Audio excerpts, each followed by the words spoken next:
नमस्कार दोस्तों, जय हिंद, वंदे मातरम। मैं आपके साथ जयसपाल सर। दोस्तों, बात करेंगे मैथ्स के स्पेशल क्लास जो आपकी 30 में 30 नंबर पक्का करेगा। तो चलिए इस बात करेंगे फर्स्ट आपके पार्ट की, मैथ्स के क्लास नंबर फर्स्ट की बात करेंगे, नंबर सिस्टम की बात करेंगे, शिक्षक भर्ती में सिलेक्शन पक्का करने की बात करेंगे। बिल्कुल शून्य से शिखर तक की सभी मैथ्स 100% सभी से बनेगी, ये गारंटी देता हूँ। लेकिन गारंटी आप लोग भी दीजिए कि ये सभी वीडियो जो है, सभी जितने हम कंसेप्ट बताएंगे, जितने ट्रिक बताएंगे, सारे आपको ध्यानपूर्वक वीडियो के अंत तक देखना है। तो ये प्रण कर लीजिए, हम भी प्रण करते हैं 100% आपसे मैथ्स बनेगी। बात करेंगे फर्स्ट क्लास की। तो चलिए सर्वप्रथम हम बात कर लेते हैं बेसिक चीज़ें की, क्योंकि हम बेसिक चीज़ें बनना बहुत ज़रूरी है। बेसिक चीज़ें क्या बनना ज़रूरी है? पहली बात आती है साथियों प्राकृतिक संख्याओं की, नेचुरल नंबर की बात आती है। जिन संख्याओं से गिनती की क्रिया की जाती है उन्हें प्राकृतिक संख्याएं कहते हैं। जैसे 1, 2, 3, 4, 5 आदि प्राकृतिक संख्याएं हैं। काफ़ी सारे कमेंट करेंगे सर ये तो बहुत नॉर्मल सी चीज़ें हैं, हमसे बनती है। तो जिनको सिलेक्शन पाना है वो वीडियो देख सकते हैं, जिनको यहाँ पे प्रिपरेशन करना है वो वीडियो कंटिन्यू बने रहें। पूर्ण संख्याएं होल नंबर की बात करेंगे। प्राकृतिक संख्याओं के समुच्चय में शून्य को शामिल करने पर पूर्ण संख्याओं का समुच्चय बनता है, अर्थात 0, 1, 2, 3, 4 आदि पूर्ण संख्याएं हैं। काफ़ी बार पूछे जाते हैं, जो महाशय हैं जो कहते हैं हमसे सब कुछ बनता है, एग्जाम में यही प्रश्न आ जाता है, हम फिर हक्के बक्के रह जाते हैं। तो पूर्ण संख्याएं की बात कर रहे हैं। प्राकृतिक संख्याओं के समुच्चय में शून्य को शामिल करने पर पूर्ण संख्या बन जाती है। यानी जो प्राकृतिक संख्या हमारी सबसे छोटी प्राकृतिक संख्या 1 होती है और प्राकृतिक संख्याएं अनंत हो सकती हैं। तो प्राकृतिक संख्या किससे शुरुआत होती है? 1 से शुरुआत होती है नेचुरल नंबर की। और पूर्ण संख्या में अगर शून्य आगे शामिल कर दी जाता है 1 के, तो वह क्या बन जाती है? पूर्ण संख्याएं बन जाती है, अर्थात सबसे छोटी पूर्ण संख्या 0 हो जाएगी। और ये बता दें शून्य प्राकृतिक संख्या नहीं है, ये आपको ध्यान देना है। अगली बात आती है सम संख्याओं की बात करेंगे, इवन नंबर्स की। वे प्राकृतिक संख्याएं जो 2 से विभाज्य हों उन्हें सम संख्याएं कहा जाता है। जैसे 2, 4, 6, 8 आदि जो 2 से विभाज्य हों उन्हें क्या कहा जाता है? सम संख्या। अब बात करेंगे विषम ऑड नंबर की बात करेंगे। वे प्राकृतिक संख्याएं जो 2 से विभाज्य नहीं हो उन्हें विषम संख्याएं या ऑड नंबर कहा जाता है। जैसे 1, 3, 5, 7 इत्यादि। आई होप ये सारी चीज़ें आप सभी लोग जानते हों। अब बात आती है रूढ़ या भाज्य संख्याएं की। प्राइम नंबर की बात कर रहे हैं। एक से बड़ी प्राकृतिक संख्याएं जो एक या अपने को छोड़कर किसी दूसरे से विभाज्य ना हो रूढ़ संख्याएं कहलाती हैं। जैसे 2, 3, 5, 7 इत्यादि की बात कर रहे हैं। अगला आपका है दोस्तों यौगिक या भाज्य संख्याएं। आगे आपको ट्रिक भी बताएंगे और फार्मूले भी बताएंगे। और किस टाइप के प्रश्न भी पूछे जाते हैं ये भी आपको बताने वाले हैं। यौगिक या भाज्य संख्याएं वे प्राकृतिक संख्याएं जो एक और अपने को छोड़कर किसी दूसरी संख्या से विभाज्य न हो यौगिक संख्या कहलाती है। जैसे एक या अपने को छोड़कर किसी दूसरी संख्या से विभाज्य हो, अर्थात जैसे 4 है, 4 1 से भी हो जाएगा, 4 से भी हो जाएगा और किससे किससे हो जाएगा? 2 से भी हो जाएगा। अर्थात ऐसी संख्या 4, 6, 8, 9, 10 है जो 1 से विभाजित हो, स्वयं से विभाजित हो और किसी अन्य एक संख्या से विभाजित हो, तो क्या कहलाती है? यौगिक एवं भाज्य संख्याएं कहलाती हैं। अब बात करेंगे असहबाज संख्याएं। ये देखिए आपके सिलेबस में दिया हुआ है, इसलिए हम सिलेबस के अकॉर्डिंग कंसेप्ट की बात कर रहे हैं। तो असहबाज संख्याओं की बात कर रहे हैं। को प्राइम नंबर्स की बात करेंगे। वे 2 प्राकृतिक संख्याएं जिनका महत्तम समापवर्तक HCF 1 हो असहबाज संख्याएं कहलाती हैं। जैसे 4, 9 ये क्या हैं? असहबाज संख्याएं हैं। 3, 4 भी कर देंगे, ये भी आपके असहबाज संख्याएं हो जाएंगी। जिनका HCF 1 होता हो, मतलब 1 से ही दोनों संख्याएं कटे, बाकी दोनों संख्याएं एक के अलावा किसी अन्य से ना कटे, वह कहलाएगा असहबाज संख्याएं, को प्राइम नंबर्स। अब बात आती है अत्रिभाज्य संख्याएं की। प्राइम ट्रिपल नंबर्स की बात कर रहे हैं। वे 3 प्राकृतिक संख्याएं जिनका महत्तम समापवर्तक HCF 1 हो अत्रिभाज्य संख्याएं कहलाती हैं। जैसे 8, 9, 25 का अत्रिभाज्य संख्याएं हो जाएंगी। अर्थात 3 प्राकृत संख्याएं लेना है। 3 प्राकृत संख्या जिनका महत्तम समापवर्तक 1 हो। देखिए असहभाज्य वो कहलाएगा जिसमें 2 संख्याओं में 5 और 4 दिया है, इन दोनों संख्याओं का HCF 1 आएगा तो ये कहला जाएगा असहभाज्य संख्याएं। और अत्रिभाज्य में क्या होता है, 3 संख्याएं दी हों, जैसे 4 दे दिया गया, 3 दे दिया गया, 5 दे दिया गया, ये तीनों एक से ही कर सकते हैं, बाकी किसी अन्य संख्या से नहीं कर सकते।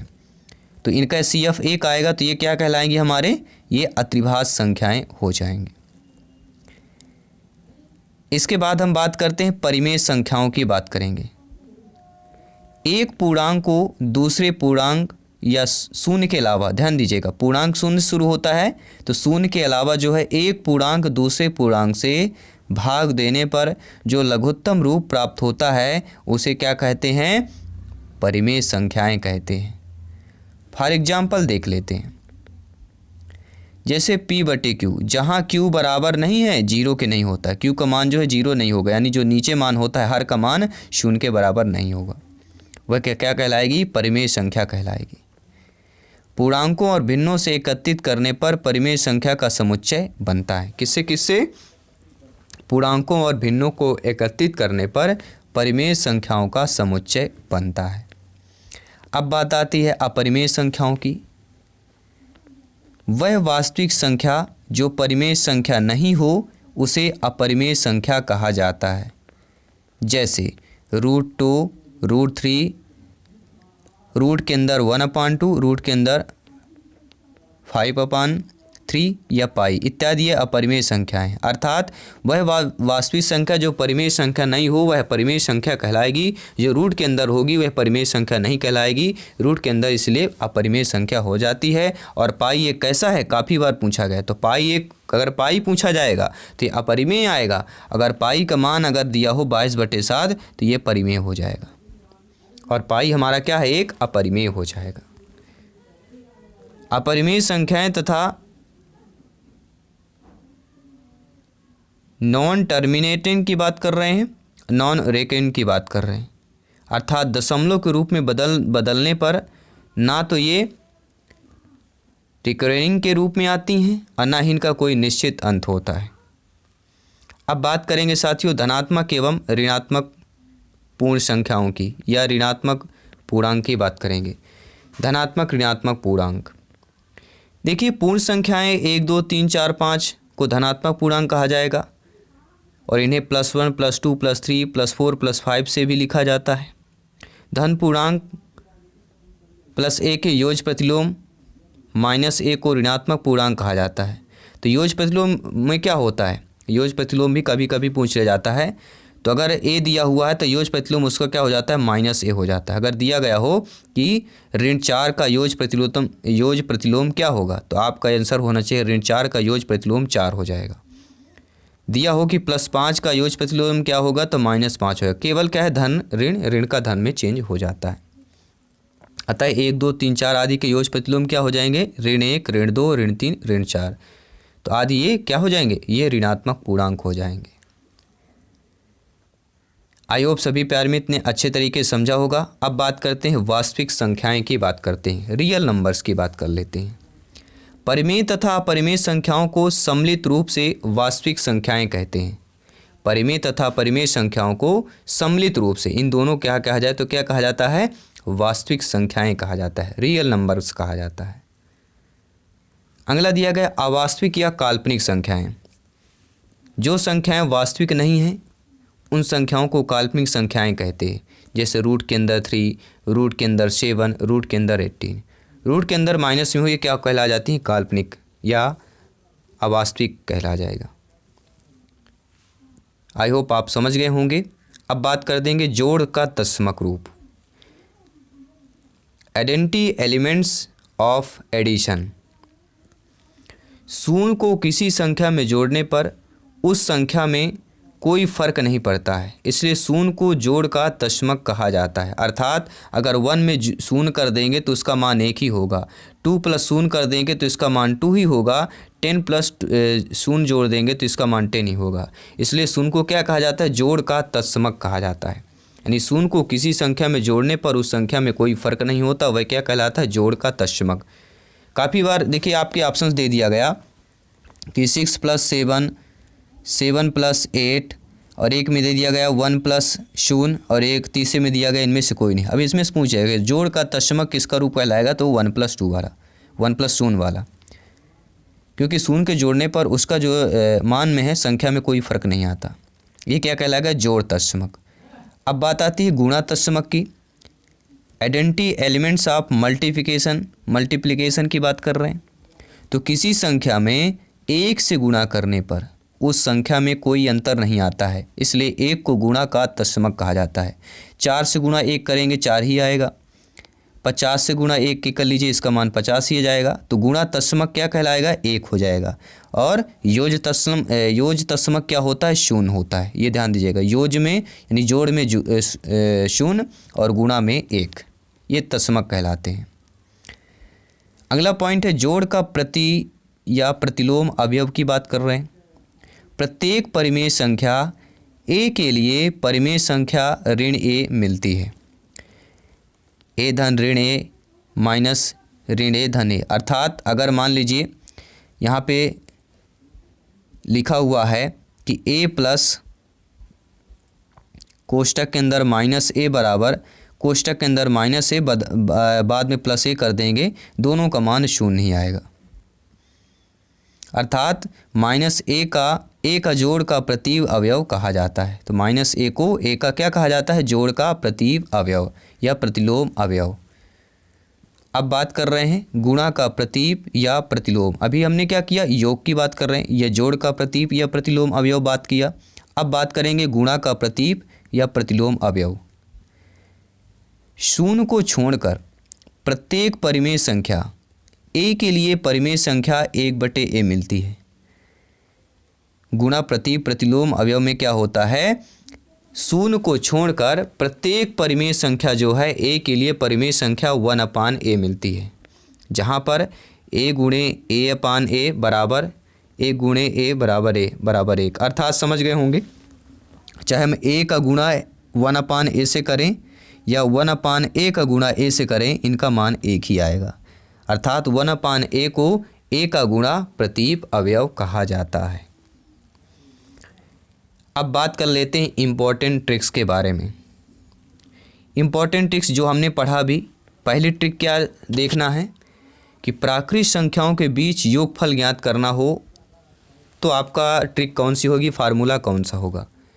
अंतिम संख्या धन प्रथम संख्या गुणे अंतिम संख्या ऋण प्रथम संख्या से 1 कम बटे 2।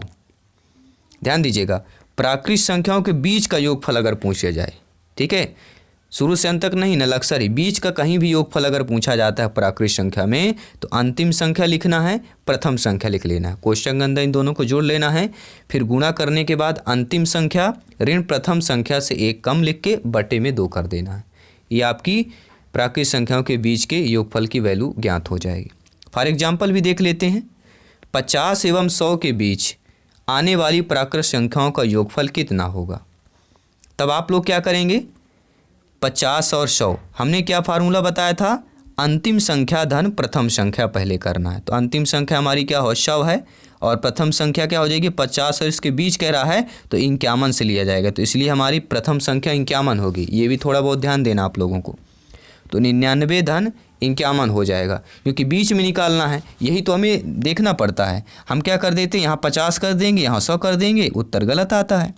तो इनसे कह रहा है ये प्रश्न देखिए, तक अगर पूछा जाता कि यहाँ तक, तो वो संख्या ऐड की जाती है, लेकिन जब बीच पूछा जाता है तो उसके आगे की संख्या और लास्ट वाली की उससे कम की संख्या, ये हमारी प्रथम संख्या है, ये हमारी अंतिम संख्या है। तो 51 और 99 धन 51 को जोड़ लेना है, गुणे अंतिम संख्या और माइनस पहली संख्या से 1 कम, जो आपके फार्मूला पे दिया गया है, अंतिम संख्या ऋण प्रथम संख्या से 1 कम। आप समझ गए होंगे कि हमारी अंतिम संख्या धन प्रथम संख्या 99 धन 51 करेंगे और गुणे अंतिम संख्या ऋण प्रथम संख्या से 1 कम, तो 99 ऋण 50 कर लिया और बटे में 2 कर लिए। बहुत ही आसान है।